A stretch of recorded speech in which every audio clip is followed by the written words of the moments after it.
If you would like a free newsletter on this or other subjects, just give us a call at Christian Answers. The phone number is area code 512-218-8022.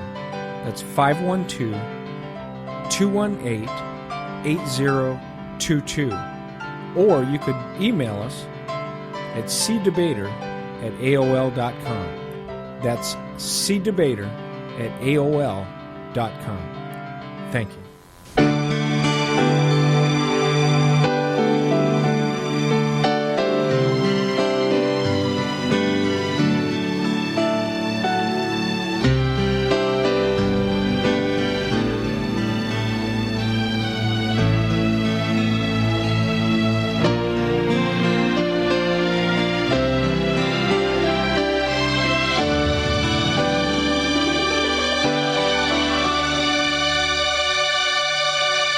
Greetings, and thank you for joining us today.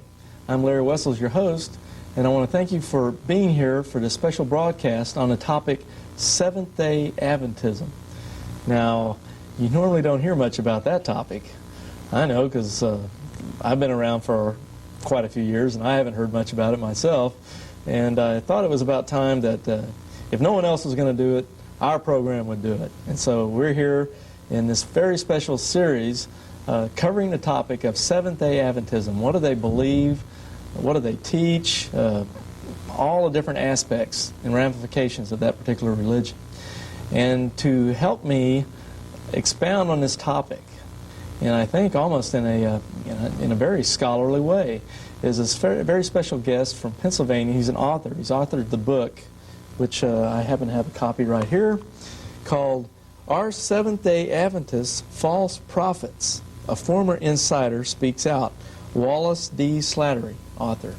This, in my opinion, is one of the best books available right now on the market on the teachings and doctrines of Seventh-day Adventists. And I recommend that you get it at your Christian bookstore or through our ministry or through Wallace's ministry. I will now introduce him and give him a chance to give a little background information on himself and his beautiful wife, and also his mailing address for his ministry. So Wallace, I want to thank you again for being with us in this series. You're on camera. You'd like to say hello to our audience and also give a little background information about yourself. Very happy to be back with you people today. Carol and I were Seventh-day Adventists all our lives until we left a few years ago in 1984. We have done a tremendous amount of research trying to find out the facts about Adventism, what it really is, whether it is truly Christian or not.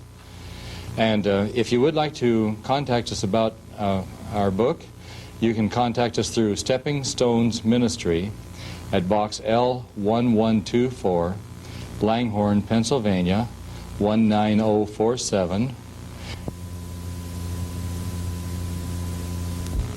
Oh, very good, Wallace. And Carol, would you like to say a few words? You were on last week, and there's some new viewers this week that didn't catch probably show number 1. And would you like to say a few words about yourself? Well, I'm happy to be here. And I'm also from an Adventist family. I grew up in an Adventist family. I was an Adventist all my life. And not until Wally did some research did we find out that there were problems in the church. And that's why we're here today. Okay, very good. Well, our viewers out there, hopefully you caught part 1 of this series. It was highly enlightening if you were able to see it. Wallace here did an outstanding job getting into the early history of the church and a lot of unknown teachings that seem to have been suppressed over the years.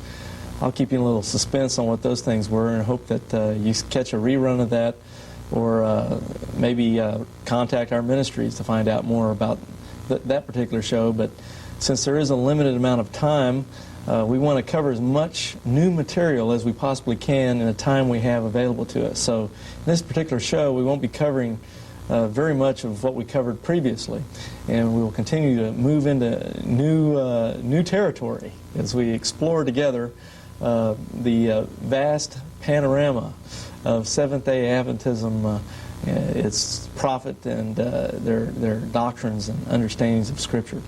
Well, basically what I'd like to do now is turn it over to Wallace for a moment here. to give us just a very brief synopsis, a recap, to kind of bring us back to where we ended last week, so we can pick up there and move on.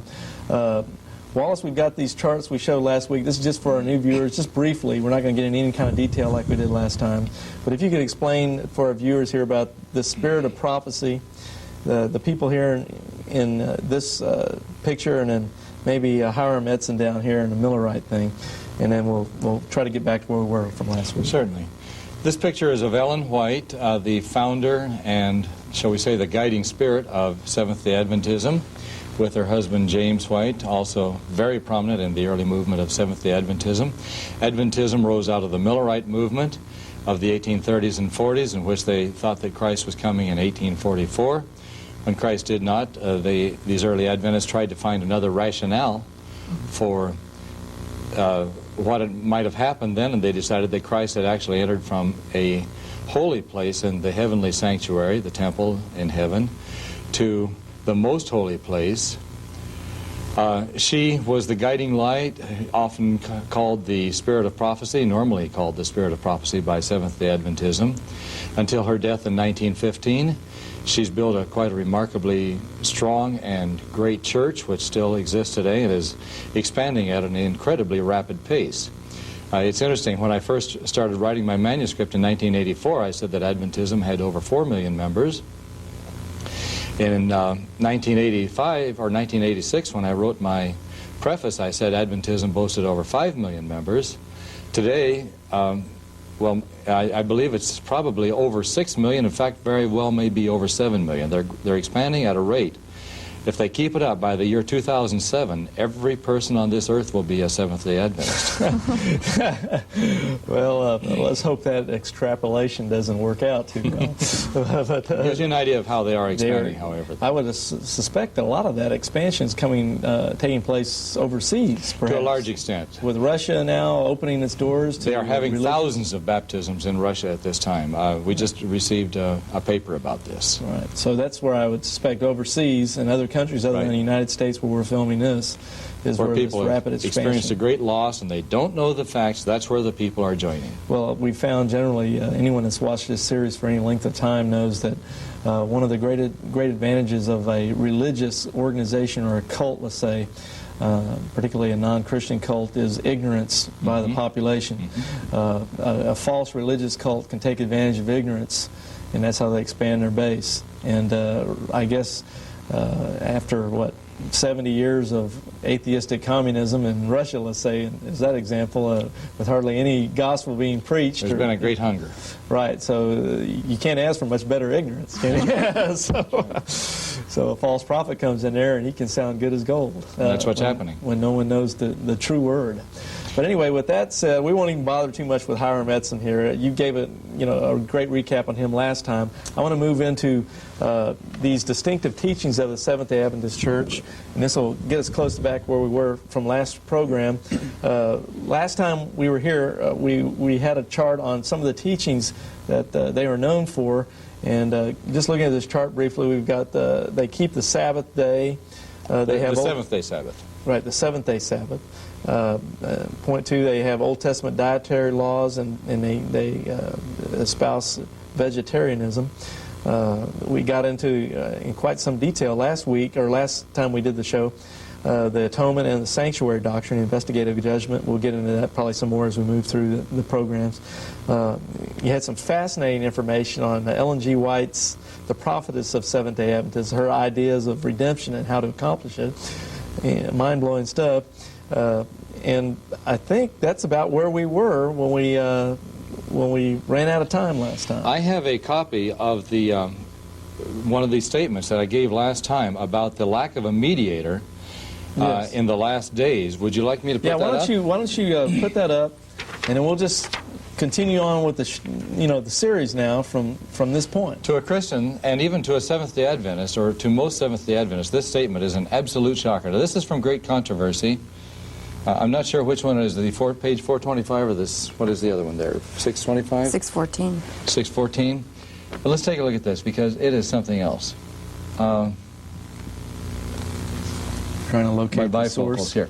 Those who are living upon the earth when the intercession of Christ shall cease in the sanctuary above are to stand in the sight of a holy God without a mediator. Yeah. In other words, Without a Christ mediator. is no longer mediating for you. Their robes must be spotless, their characters must be purified from sin by the blood of sprinkling. Through the grace of God and their own diligent efforts, they must be conquerors in the battle with evil. And then it gets on into the investigative judgment. Yeah, it stuff talks like about the investigative judgment and so on. I might add that both my wife and I, as youth, were taught that in the last days we must stand before God without a mediator. This is still taught to Seventh-day Adventists. See, this nullifies the crucifixion of Christ. The blood atonement of Christ on the Right. cross at Calvary. And that it really comes down to your own works, your own goodness, without a mediator, without Christ to do it for you, to present your righteousness. You have to present your own righteousness as the final key in opening the door to heaven. Now, my understanding of Christianity, and this is something I have come into over the last 10, 11 years, is that the essence of Christianity is that there is no salvation without the intercession of Christ, without the atonement of Jesus Christ.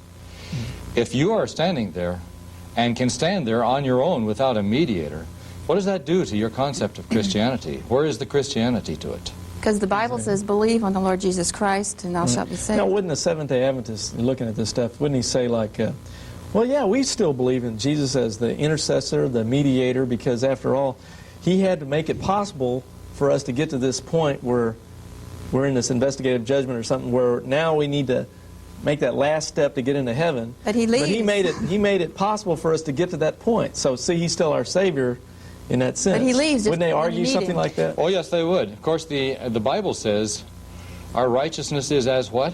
Filthy rags. That's right. We can never stand before the sight of God without So the Jesus. minute you get away from the righteousness of Christ, you're damned. That's right.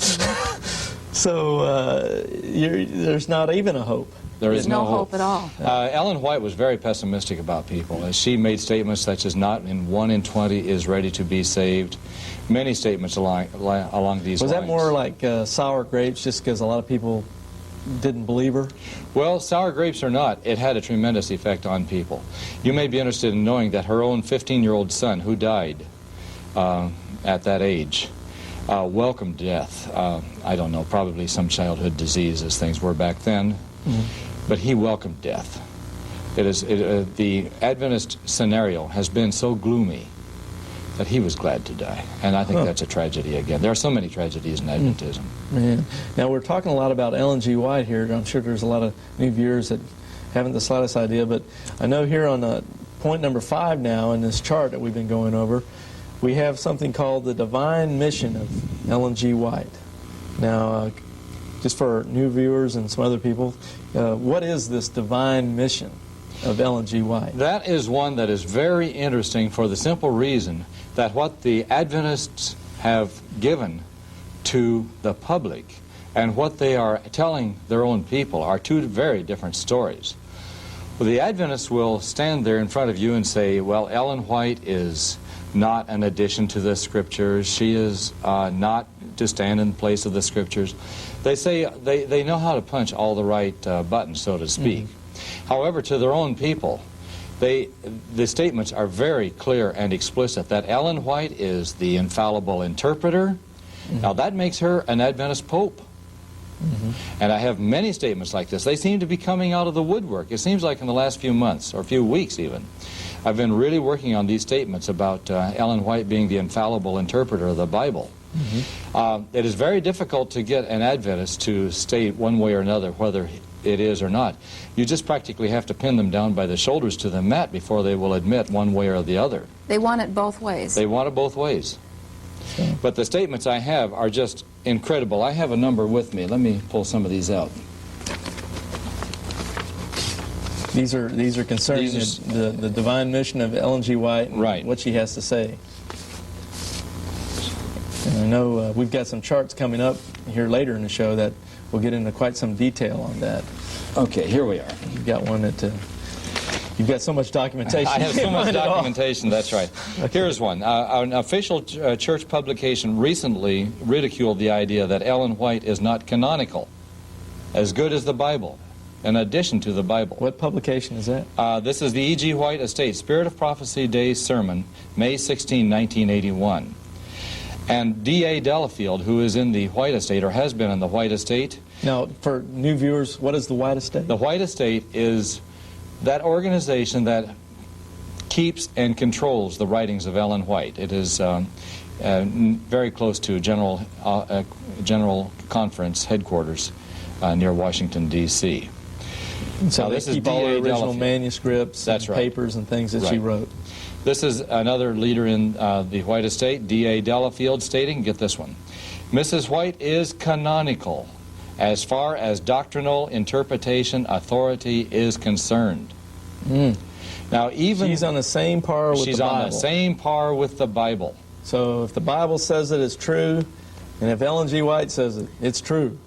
Even the Adventist statement of fundamental doctrines, this is a Seventh-day Adventist book, states that she is ongoing authority. Now, let me hold that up a little higher. Yes, I'll hold it up so you can see it there. And she's the ongoing authority. She is authority. She is ongoing authority. Okay. I have more. They're just all over the place. Now, this is Ron Graybill of the White Estate. Mrs. White seems to argue at points that the visions constituted the final court of hermeneutical appeal. In other words, if you had a question on doctrine, her visions were the final court of appeal. Like the Supreme Court. If you want it settled, she'll settle it for you. That's right. I have others. Listen, well, I had the one here. This is Robert Olson, Secretary of the White Estate. Mrs. White's, now he says Mrs. White's writings are non-canonical, but have the same authority as the messages of ancient prophets whose literary productions did not become part of the scriptures. That's a pretty high one.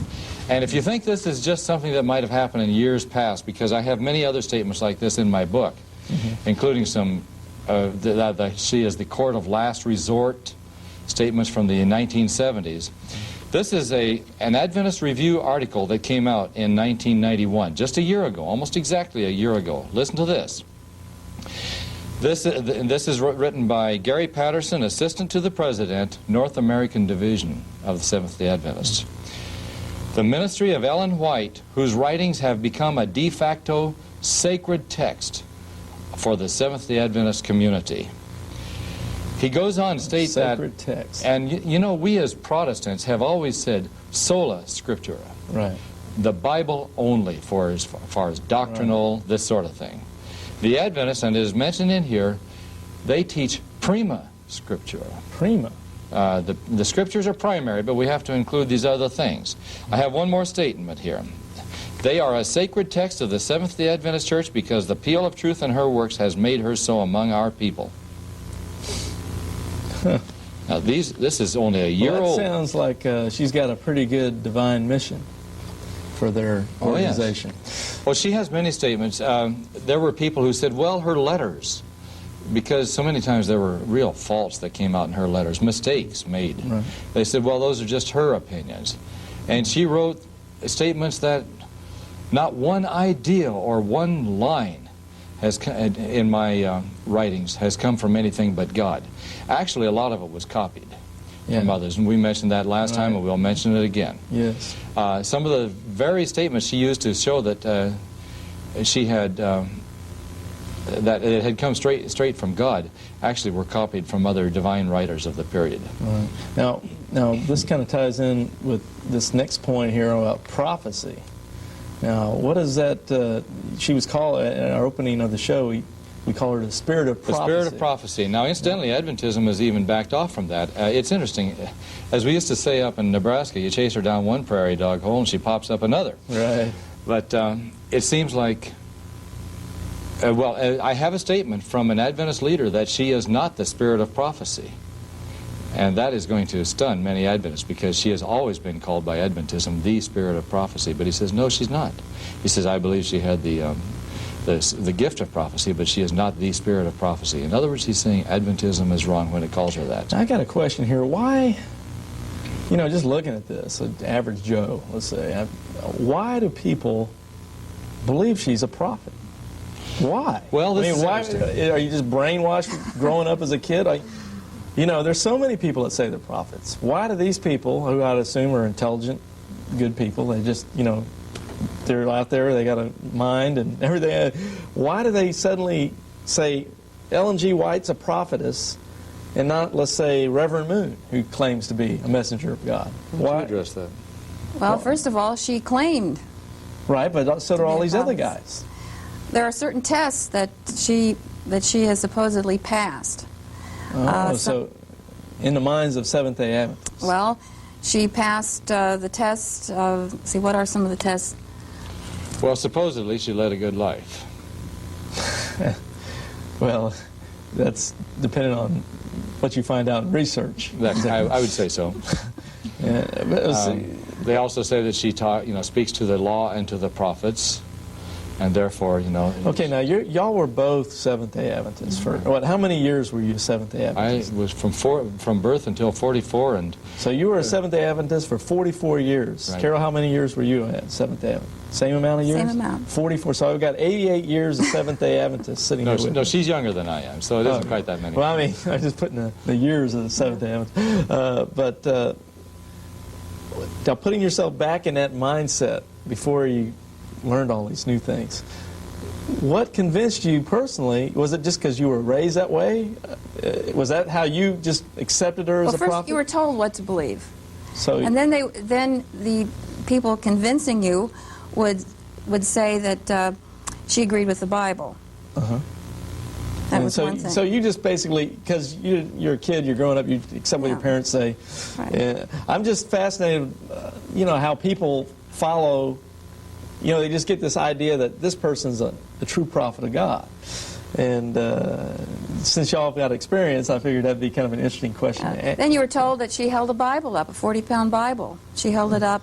So you're given a lot of stories. A lot of stories. Which, as it turns out, in reality, are nothing more than that. Just stories that really weren't true. But you're accepting basically almost a lot of fables, sort of like the Greek did way back there with Zeus. He thought Zeus was up on a mountain. And it just comes down to a lot of almost like blind faith. Not based on any real facts. It's just, you're taking this leap of faith and you just want to believe it because you want to believe it. What they do with the new convert is Ellen White really isn't mentioned to the new convert. What happens is after you join the organization, then they will present you with certain proof texts, certain things she said that do correspond with the Bible. And once you accept those, then you are expected to believe that she is a prophetess of God, and you're going to accept her as such without question from then on. That's the way it's presented there. In other words, you don't know about the controversial parts of it. Right. So, of course, they would be crazy to... it's like the Mormon missionary. He's not going to come up to your door and tell you, oh, I believe Jesus is the spirit brother of the devil, and I'm going to be a god just like all Mormons are going to be gods, and there's millions of gods. He doesn't tell you that. He tells you things that almost anybody could accept at first. And after they get you baptized and get you into their organization, then they start feeding you these more controversial doctrines that it'll be easier for you to swallow them. But if you try to come on with it right up front, they might get the door slammed in their face. And when you're in church, you're just really bombarded with statements that she's made in sermons. You hear about her, so it's just. Now that's an interesting question right there. When you're sitting in the pew, what's a sermon in a Seventh-day Adventist church like? Do they spend a lot of time on Jesus, or do you hear a lot about what Sister White says, or what's the breakdown? What's the percentage? Do you get a lot of Ellen G. White in a sermon in a Seventh-day Adventist church? It depends, again, on the minister. Now, in California, with the right-wing pastor, the very perfectionistic pastor I mentioned previously, basically the sermons were Ellen White sermons. With lots and lots of sanctification. Brethren, we need to do this, brethren, we need to do that, and so on. With some miracles, of course, thrown in. Now, in Pennsylvania, the pastor we had was comparatively gospel-oriented as far as Adventist pastors go, and we used to laugh about this. The first 3/4 of the sermon would be a beautiful gospel sermon with good, straight gospel. But the last 15 minutes, the pastor would be very careful to throw in all the howevers. And these would be all the Ellen White quotes and so forth that basically negated everything the man had said up to that point. Oh, yeah. So the man knew the gospel, but at the same time, he knew enough to take care of his own job. I see. So just to keep his own job, he has to compromise the gospel. Oh, yes, he did. Amazing thing. So getting back to our chart then, that was just some fascinating questions. It kind of spurred in my mind there as we were talking. But we've got these other doctrines. Did you have anything more you want to say on prophecy, or should we go on to the soul sleep thing? I would like to mention some things about prophecy that I think are very relevant, and that is that Adventism is very strongly opposed to what it calls apostate Protestantism, which basically means all the other Protestant organizations. But they do accept Roman Catholicism. Oh, no. And they're very strongly opposed to Roman Catholicism, although many of its doctrines are rather similar, or some of its doctrines are quite similar to Catholicism, as opposed to the Protestantism it so strongly opposes. And they also like to make a big thing of spiritualism. Their scenario for the last days are that Protestantism, Catholicism, and spiritualism will join hands and will rule the world. At that time, these combined organizations, and by the way, with the great physical help of the United States, which is also going to be running the world. At this time, they will unite in forcing a Sunday law upon the world, forcing everybody to not merely to abstain from work on Sunday, but to worship on Sunday. It's sort of like a universal blue law. Sort of but much more so. It'll be a law forcing everybody to worship on that day, not merely not buying cars or alcohol. This sort of sounds like something Ellen G. White might have said. It's exactly what she said. And there's, at that time, almost like she's closes. the brain, and any kind of strange thing you hear coming out of the Seventh-day Adventists, it almost can be traced back to what Ellen G. White said. It does. Somewhere Incidentally, much of this, however, came from the theological suppositions of some of the other leaders. She copied their theological suppositions as coming from her visions, and that has been documented. So it's not really all hers, although she makes it sound as if it is. Right. In those last days, then, there will be great persecution of what is left of Seventh-day Adventism. Toward the end, God will announce through the heavens the day and hour of His coming. That's shades of William Miller's date setting again. They just can't seem to swallow that Matthew 24 passage. No, they have their problems with it. And then Christ will come, the wicked will be destroyed, and so on. I could go on. There's much more. Well, does this tie in with this little mini point I had on here under Soul Sleep about the remnant church? What is this remnant church? Is that tie-in, like they're the They consider themselves the remnant church. And everybody else is in this apostate Babylon type. Right. The remnant church will be the only one that goes through. So this is almost like a cultic type doctrine of exclusivism. It's very paranoid. The idea is that your neighbors and friends are going to be chasing you around the hills in the future, trying to kill you. And so, is this something they still believe today? Oh, absolutely. So when they're smiling at us and talking with us, and when we see some of their apologists on some TV shows trying to say, well, we're Christians just like you are, but they have this belief that really, that they think these Christians who they're fellowshipping with and talking with, they're going to hell, or they're Babylon, or they're... Very close. What's going to happen is either these people are going to, quote, straighten out, unquote, about the Sabbath and become good Seventh-day Adventists, or of course they're going to be part of the permanently lost group that is chasing them over the hills, trying to kill them. Now is this, you mentioned before in the other show we did about a right wing and a left wing. Does the left wing believe this? Yes, they do. They believe this remnant idea? Oh, yes. So the left wing, they're Seventh-day Adventists. It's just that they're not as fanatical, let's say, or radical as... There are two separations of the right wing versus the left wing. The first is on the gospel, and I don't know that we've had a chance to get into that. It'll be coming up later. The left wing does believe pretty much as we do about the justification by faith. They do think that sanctification does include such things as vegetarianism, keeping the Sabbath, things of this sort. The right wing simply believes that upon accepting of Christ, we are saved to that point, and then we, with Christ's help, work out our salvation from that time, trying to become perfect toward the end there. So we do have the gospel as one. And the other, of course, is the role of Ellen White. The right wing actually uses her materials more than they do use the Bible. In fact, they have boldly stated that they believe in some respects that Ellen White's writings are superior to the Bible. They believe we have the original documentation.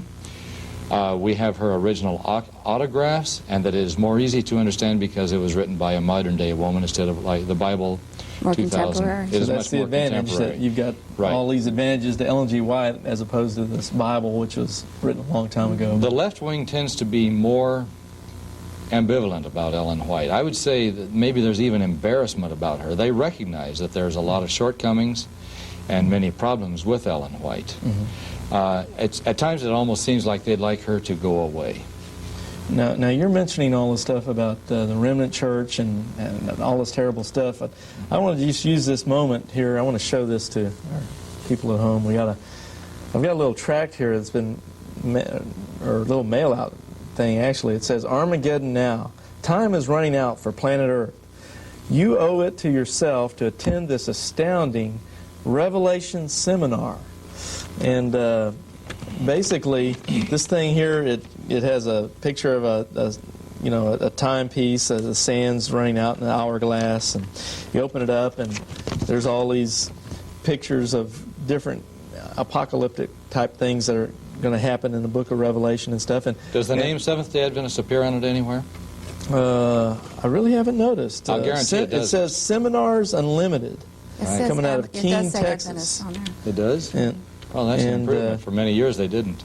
it says here, Georgetown Adventist Church, Revelation Seminar. Well, that's an improvement. I'm And happy to so see they- that they're a little more open about So it. they are changing some things, but I just thought we'd take a moment here with this in hand, and that people are able to see one of these mail-outs, and that these are going on all the time, these so-called Revelation seminars. Could you just kind of briefly tell for a minute the viewers at home if they were ever fascinated by something they might see? Because these are pretty slick advertising pieces. They got 4-color ads here. I've seen full-page ads in newspapers and other things. They put some real money into this thing. Yes, they do. What can an average guy out there, he's fascinated by this, prophecy, end time, Revelation. What is he really going to get from a Revelation seminar? This is interesting. What usually happens is that they will start off with studies of some of the old prophecies, Daniel 2 with the 4 kingdoms, including the Roman Empire, followed by the divided Europe, etc. So there'll be a number of prophecies they'll go through. Then they start getting into the law. They love the law. They'll talk about how that they believe the 10 Commandments are still binding upon humanity. Then they get into the Sabbath, the need to keep the Sabbath. Then they'll get into the dietary rules we talked about up Almost here. everything on our chart. Right. I guess they wouldn't get into Ellen G. White too much since because usually. it's the first contact with In fact, I have talked to Seventh-day Adventists who never had her presented to them before becoming Seventh-day Adventists, converted Seventh-day it's Adventists. just a strategy of not That's right. bringing her on until after they get you in. On the other hand, I have seen talks given on Ellen White and how they believe she is the spirit of prophecy and so on. So it seems to go either way. Okay.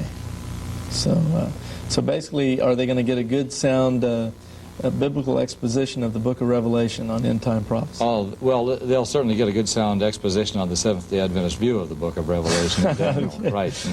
They are very apocalyptic in their viewpoint. Right. And from what I understand, they really, in their interpretation of Revelation, they have something called historicism, basically applying like the French Revolution to a passage of Revelation. That's a good question. You know, I'd like to ask that right now of a Seventh-day Adventist.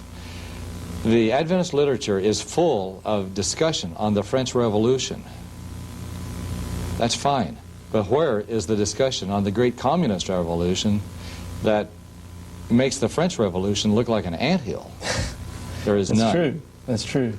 And That is all a 19th century apocalyptic schema. Right, right. And I've noticed from my studies in the Jehovah's Witnesses that Charles Taz Russell, the founder of Jehovah's Witnesses, he came up with his own exposition of the book of Revelation.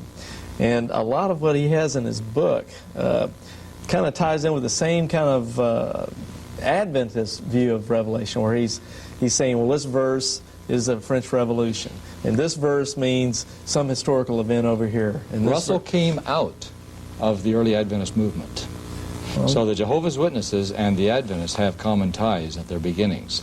Yes. Something that I don't believe the Seventh-day Adventists are very enthusiastic about. In fact, speaking of that, there is almost a tie between a lot of these American pseudo-Christian groups or cults, you might want to say, in that you've got the Restoration movement back around the early 1800s with Alexander and Thomas Campbell.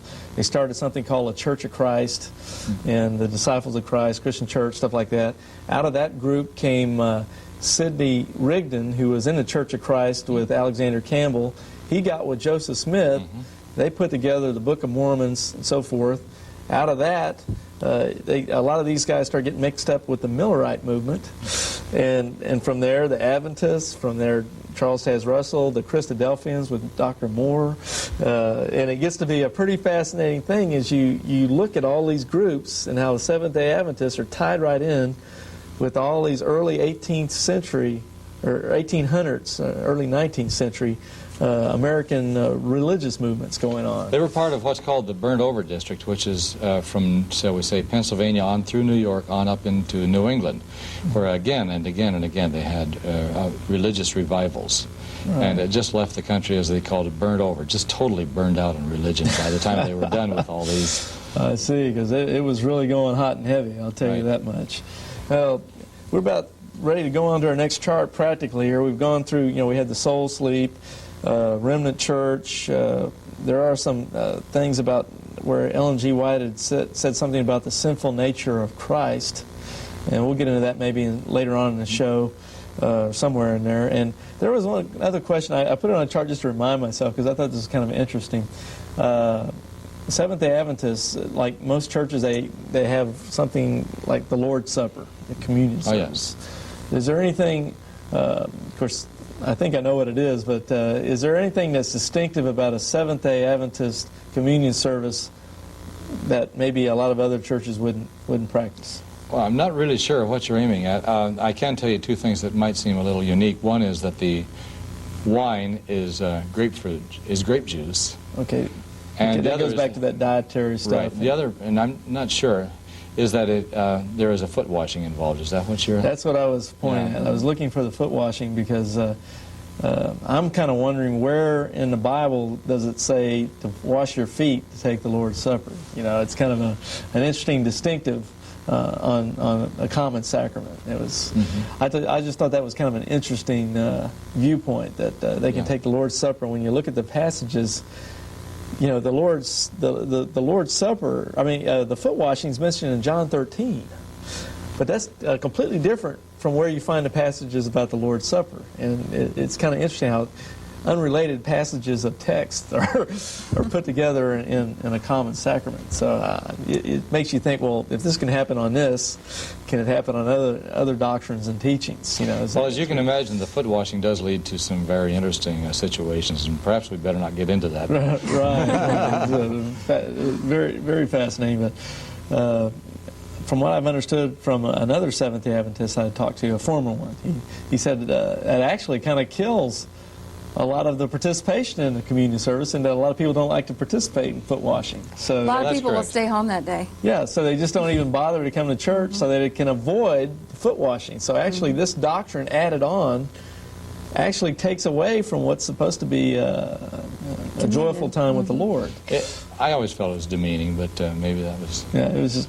I just thought it was kind of interesting. It's something you don't see too often. There's, I think the primitive Baptists get into foot washing and stuff, but that just was one of those I've heard the story of the points. mill workers that all wore blue socks in the time they had a surprise foot washing, and they took their socks off, and here were this long line of blue feet. Yeah, I can imagine.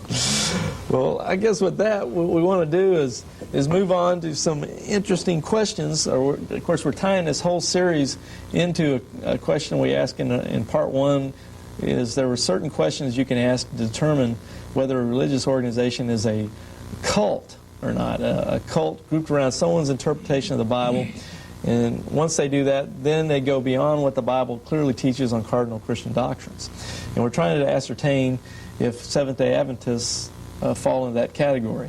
And with that said, I've got a chart here asking the question, Ellen G. White, God's prophet? And basically I have some quotes here from Ellen G. White with references and page numbers and so forth. And Wallace, I'd like you to kind of read. I'm sure you've seen this before. It's probably even in your book somewhere. Sure. But I'd like you to go through a couple of these, and I think we've got some more on the ensuing charts. But let's give the viewers an idea of how important Ellen G. White is as far as being seen as God's prophet. Well, you can see this first statement, God was speaking through clay, and these letters which I write in the testimonies I bear. I am presenting that to you, that which the Lord has presented to me. I do not write one article in the paper expressing merely my own ideas. They are what God has opened before me in vision, the precious rays of light shining from the throne. Even parts of that were copied. You're kidding. That's right. Really? Yes. You mean she couldn't even say this without stealing something from somebody else? They've had their big problems about her copying. They used to say, well, you know, here we have this amazing thing, this girl who only went through 3rd grade. Remember how I mentioned that she was injured when she was a small child. Then later on they said, well, you know, she was, and they use this as evidence. I mean, here are these marvelous things being written, and yet, you know, we have this girl with a 3rd grade education. Then sounds like the Mormons. They always tell me Joseph Smith only had a 4th grade education. Oh, It had to be from God that he wrote this Book of Mormon and all Very this kind good. of stuff. Later on they began saying, well, maybe she had a little better education than we thought she had previously. Then later on they said, well, maybe she saw some things and unconsciously copied them, and not even knowing that. She had a photographic copied mind, they said. Finally, they came to, well, she had an unconscious photographic mind. She would read things, photograph them in her mind, and later on unconsciously write them out. Now, there's a very interesting statement written by her own husband about the copying, and there were tremendous amounts of copying. The Adventist leadership has admitted, well, I have one statement by the Adventist leadership in which they admit that over 50% of the Great Controversy was copied. That's a book. That's her major book, The Great Controversy, which tells about the history of Adventism leading on up through these great apocalyptic events I told you about. Investigative judgment. Right, the investigative judgment, all these things. Her husband, James, wrote a very good statement about this. Let me pull it out here. Okay.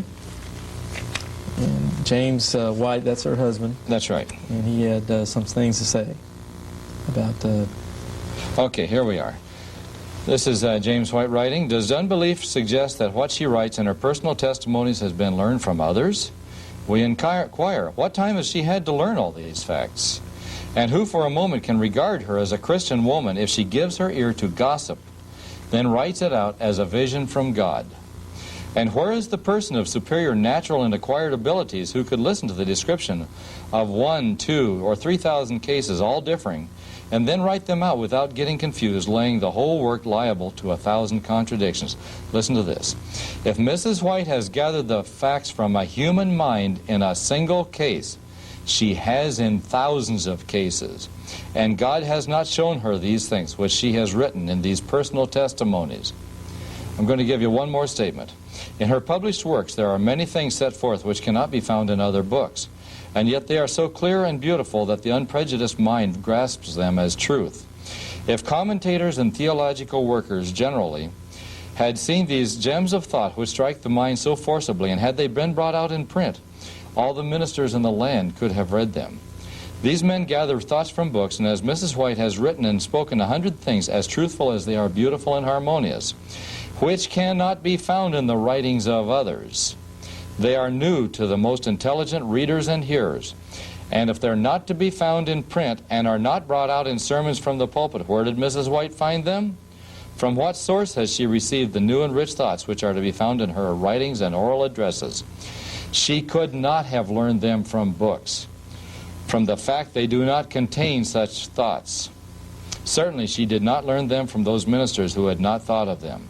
Now, the interesting thing is, and this is horrifying to the Adventist believer, every condition that James White laid down here that would make her a false prophet, every one of them Ellen White has met.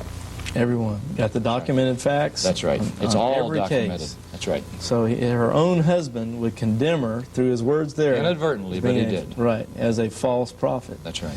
Well, that's fascinating. Well, let's go on here with this chart. I'll go ahead and read this one real quick. Move on to the next. This is Ellen G. White still talking here. She says, "When I send you a testimony of warning and reproof, many of you declare it to be merely the opinion of Sister White. You have thereby insulted the Spirit of God." So anytime anyone would say, "Oh, it's just your opinion," she says, "Oh, it's like you're slapping God in the face here. You better not take it as my opinion. It's coming from God." Mrs. White had an interesting thing happen in the early 1900s. I'd like to share with you because it's very interesting. There were Adventist leaders who were saying, we've got really serious problems with what you're saying and your claims. We don't know for sure that you are really truly a prophet of God. So she said, and she wrote out a testimony, supposedly straight from an angel, saying, "God has directed me that if any of you have questions, write them out, and I will answer them." And she sent this out to these people. They thought that's very fair. So they wrote out their questions. They wrote out, as I remember, about a dozen questions about various things that had come up. She took these questions. A few weeks later, she sent out another testimony. "The angel of the Lord came to me in a vision in the night and said, 'Don't answer these questions.' God changed his mind." Whoa! You have the document? Yes, I do. I don't. Now that'd be hard for some people to believe. I don't think I have it right here, in but I have it, and I can produce it to you in a little bit. Oh man, that's incredible. I mean, that's right in the. I have it. Oh, you've got it. Yes, I just thought of it. Oh, okay. Hold on. What is this?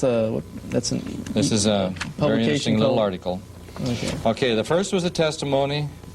Would you like me to read it to you? I have the whole thing, or shall I just give you? It's again, the people involved in the medical work, and she talks about Dr. Kellogg, that's J.H. Kellogg, the brother of W.K., who started Kellogg's Corn Flakes. Yes. Elders Jones, Tenney, Taylor, etc. I was directed by the Lord to request them and any others who have perplexities, etc., to specify what their objections and criticisms are. The Lord will help me to answer these objections, make plain that which seems to be intricate. Let those who are troubled now place upon paper a statement of the difficulties, etc. Let it all be written and submitted. Okay. Now, the physicians from Battle Creek sent written replies to the above letter in compliance with the divine instructions, stating their numerous and well-founded perplexities concerning her testimonies. But Mrs. White refused to answer their questions on the basis of this later revelation. Sabbath night, a week ago, after I had been prayerfully studying over these things, I had a vision in which I was speaking before a large company where many questions were asked concerning my work and writings. I was directed by a messenger from heaven not to take up the burden of picking up and answering all the sayings and doubts that are being put into many minds. God changed his mind. God changed it. Could you hold that up for one more moment here to the camera? I'd like people to see a picture of Ellen White in her old age. I'll just put it on the thing here. That's probably when she was in her 80s already, something like that. I would assume so, yes. Yeah, she lived to be. I think I read some Seventh-day Adventist publication where she was 87. over 70 years in public ministry. I think that's correct. She was 87 when she passed away. There she is, and never recanted. Never. Anything she said or wrote. It's interesting. Her son, Willie White, years later, said, Mother was directed by God to find various things and that she thought were good and to insert them in her writings, bring them out, various truths.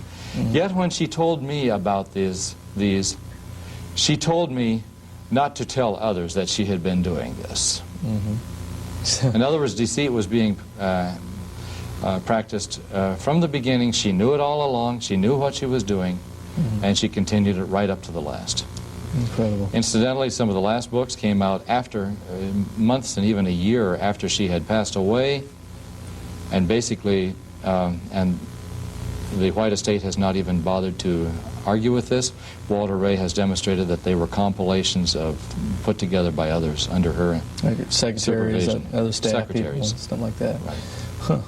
But pushed off as her stuff. But pushed off as visions straight from heaven. Mm-hmm. Amazing. Well, go on back to the chart then and kind of keep rolling along here, what we have. I just got a few more quotes here just to back up what's being said here. Here's another statement. Those who are reproved by the Spirit of God should not rise up against the humble instrument. It is God and not an erring mortal who has spoken to save them from ruin. Testimony for the Church, Volume 3, page 257. That's Ellen G. White saying, "Don't rise up against me, a humble servant or instrument. Not, don't look at me. This is God that's talking to you here." And then basically down here, I think we've seen this before. This is coming from the Advent Review and Herald from October 4th, 1928. Now, the Advent Review and Herald, is that an official magazine of the Seventh-day Adventist Yes, Church? it is. Many of the documents I've brought out came straight from what is today called the Adventist Review. Okay, so this goes back to October 4th, 1928. It says, Seventh-day Adventists hold that Ellen G. White performed the work of a true prophet during the 70 years of her public ministry. That's what I was just talking about. As Samuel was a prophet, as Jeremiah was a prophet, as John the Baptist, so we believe that Mrs. White was a prophet to the Church of Christ today. Here's another statement. This is a fairly recent one from the Adventist Review.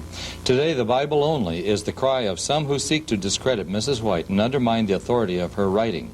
On the surface, this slogan sounds logical and appealing, but when analyzed carefully, it is seen to be invalid. And it goes on that comparing her to the writings of Luther and so forth. The problem is, of course, that Ellen White was considered to be an infallible interpreter of the Bible. And in 1971, the Adventist Review describes her as the only infallible commentator on the Bible and the final court of appeal among God's people. Now, this takes us back to the last thing I have on this chart about testing the prophet. She's obviously, they're elevating her to the status of a biblical prophet with full authority, canonical, all the rest of it. And we mentioned this on the last show in passing, and now we'll mention it again here, the Deuteronomy 18:20 through 22 passage, right out of the Bible, where the Word of God tells you how do you test somebody that claims to be a prophet of God. And just reading from the text here, out of Deuteronomy 18, starting at verse 20, it says, "But the prophet, which shall presume to speak a word in my name, which I have not commanded him to speak, or that shall speak in the name of other gods, even that prophet shall die. And if thou say in thine heart, how shall we know the word which the Lord hath not spoken?" Okay, there's the test. How are we going to know if this person's a true prophet? Verse 22, "When a prophet speaketh in the name of the Lord, if the thing follow not, nor come to pass, that is the thing which the Lord had not spoken, but the prophet had spoken it presumptuously, thou shalt not be afraid of him," or as you mentioned before, don't respect him at all.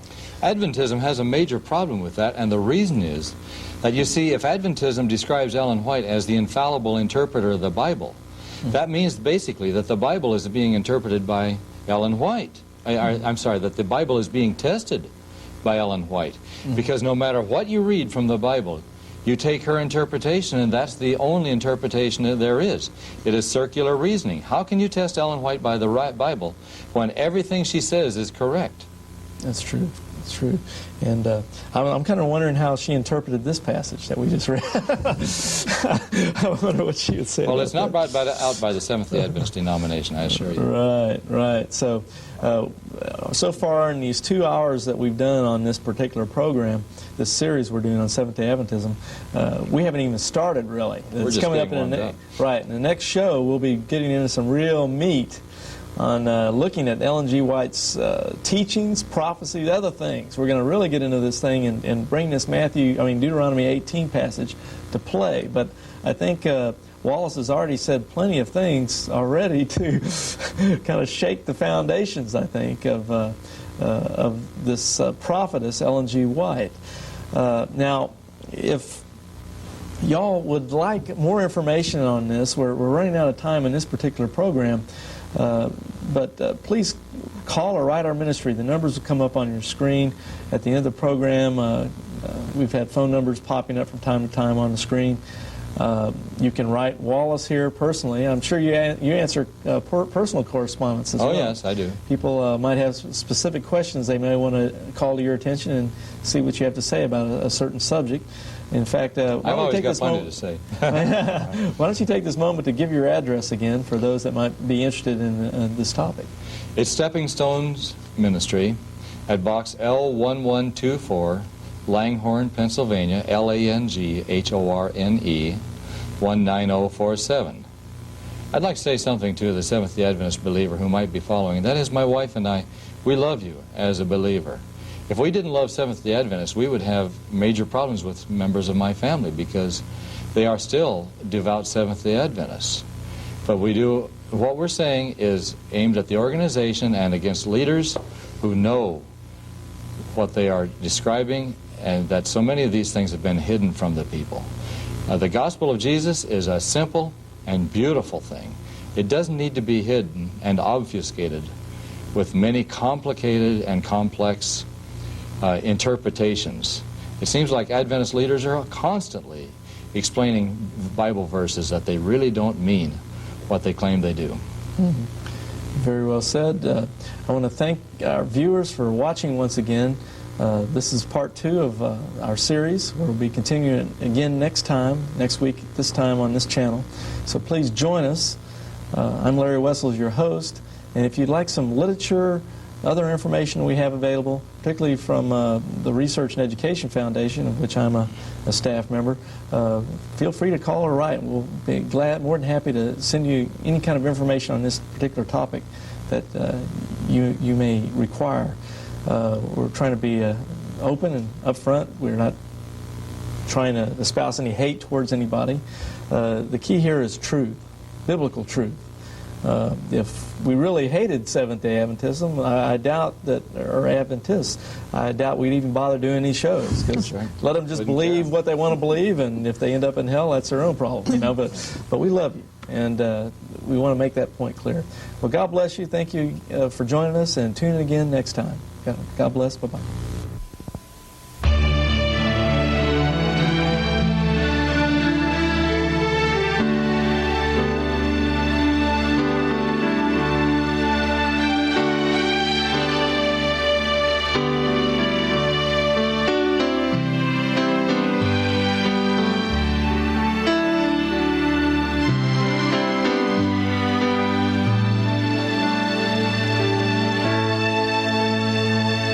Check out our websites. BibleQuery.org. This site answers 7,700 Bible questions. HistoryCart.com. This site reveals early church history and doctrine, proving Roman Catholicism is not historically or doctrinally viable. MuslimHope.com. This site is a classic refutation of Islam, a counterfeit religion created by Muhammad. Free newsletters are also available.